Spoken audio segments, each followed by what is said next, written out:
Good morning, everyone. This is Mark Solomon, your financial guide for special needs families. How are you today? I hope you're having a great week. Look, today we got information. It's pretty straightforward, pretty simple, but very important. And I'll explain to you why it's important. We're talking about the three keys to saving for your special needs child today and into their future. There are three keys, three steps, three building blocks that if you don't understand how these work together, you may understand all three of them separately, but how they can work together to create savings for your special needs child in the future. And look, it can also do things. You can use these keys to restructure your debt so you can pay it off faster, save for vacations, pay off credit cards, do whatever you need to do. This formula, these three things put together, synergize correctly, can turn your whole life around. You already are using these three things or not using them either correctly or together.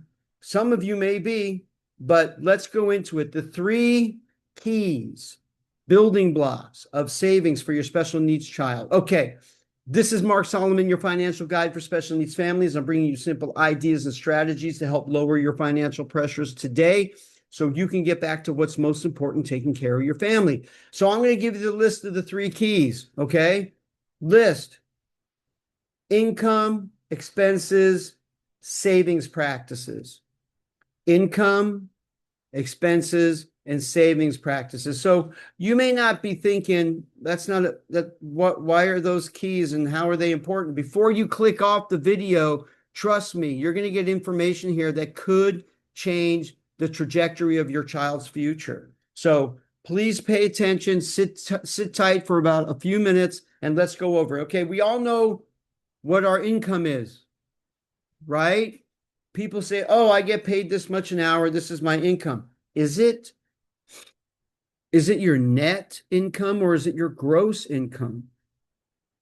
Do you know every month to the penny how much money is coming into your house through all streams of income? You may have more than one. It could be yours and your spouse's income. It could be a business income, which definitely fluctuates every month, right?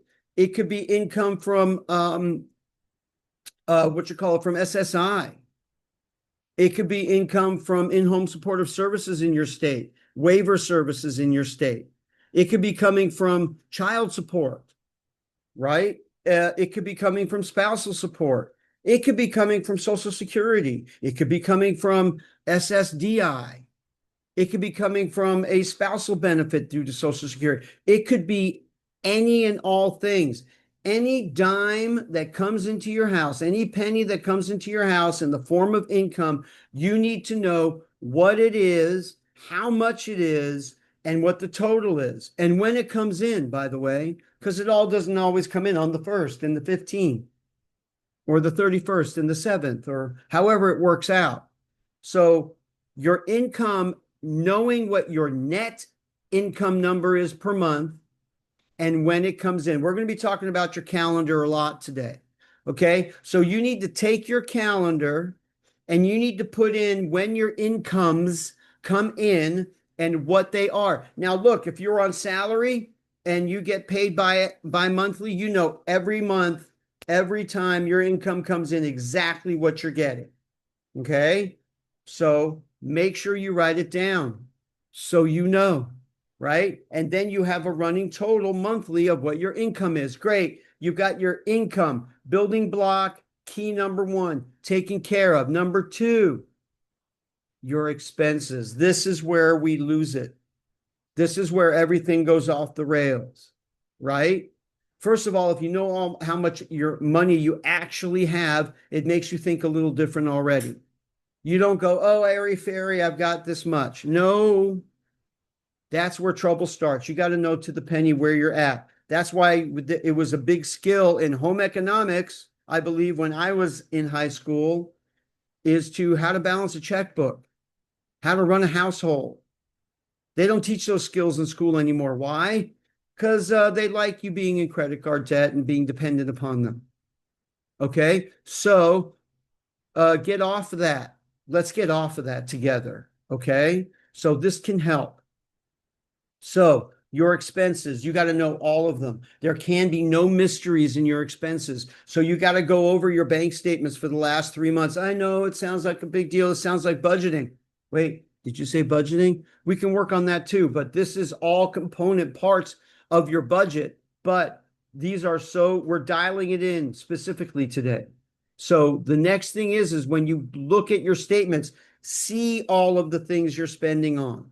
See where you're wasting money. See where you're overspending. See where you're paying for things that you didn't know you were paying for and that you'd rather not pay for anymore, like apps and subscriptions and memberships.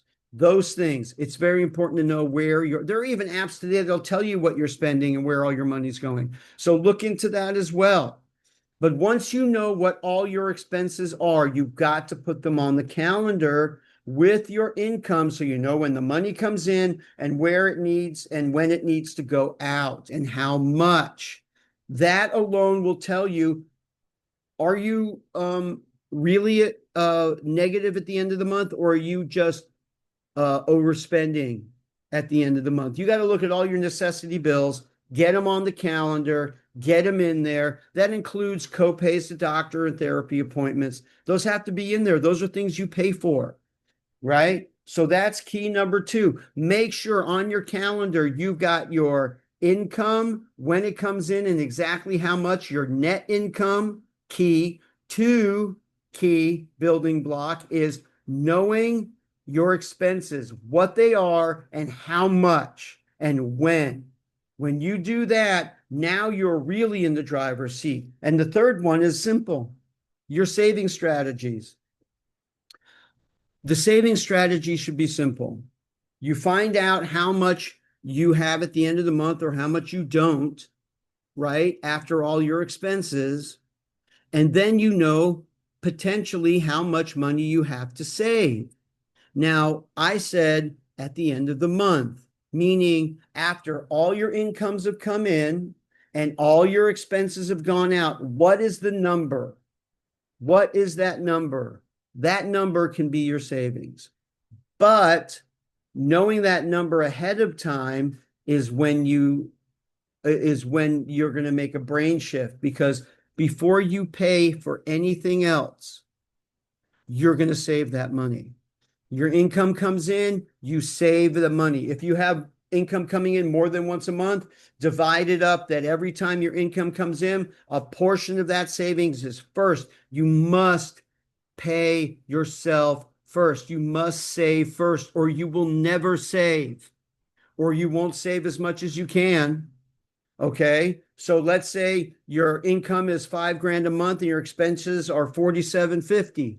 So $4,750 means you have $250 that you could be saving, right? So as soon as you get paid the next month, you can start saving. You put $250 away. You don't even think about it. Make it automatic. Put it into an automatic savings account. Make the draft happen. Transfer from your check. Whatever you got to do, make it automatic and do it first. Why? I know it's scary because you're thinking, I got bills to pay, but you already figured it out. You already know what your net income is and what your total expenses are.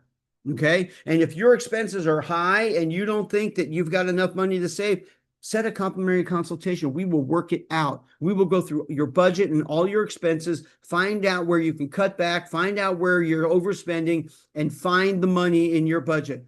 $200 to $500 a month, no problem. Most people, I can find that without a thought. Set a complimentary consultation right now. We could do that for you, okay?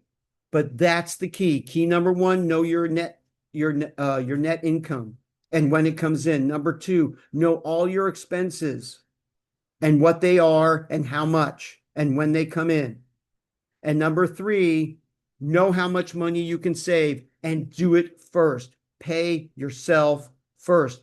This is for your child. This isn't just for we're saving money because we want Christmas presents. No, this is for the future. This is where you save tens, if not hundreds of thousands of dollars over the next 10, 15, 20, 25, 30 years. This is how you do that. This is how you fortify your ABLE account. This is how you fortify your special needs trust with enough assets that your child, even after you pass away, they can be taken care of. So let's review. Net income is the first key. Knowing and having all your expenses down on the calendar with your income. Key number 2 and key number 3, pay yourself first. That is how you save. That is how you're going to save for your special needs child for now into the future. That's how you build up emergency funds. That's how you build up savings accounts. That's how you save for your retirement, by the way. You know, you're already doing that if you have a 401k. Money's going out before you even get paid. So you now do it actively. You take charge of your life. You get this going for you and your child. You will feel better. Your life will be better. You will have less stress. And trust me, set a complimentary consultation right now if you need assistance. We are here to help you. So thank you guys so much for coming. I hope you found this valuable. Let us know in the comments what you think. If you got any questions or ideas, please let us know. We are open. We want to work with you. All our complimentary consultations are free. So please, there's value there. So please, set a complimentary consultation right now. As always, in Facebook and in YouTube, our calendar link is below. Thank you so much for tuning in. This has been Mark Solomon, your financial guide for special needs families, bringing you simple ideas and strategies to help lower your financial pressures today so you can get back to what's most important, taking care of your family. God bless you all. Have a great rest of your week and weekend, and we'll talk to you all real soon. Take care. Bye-bye.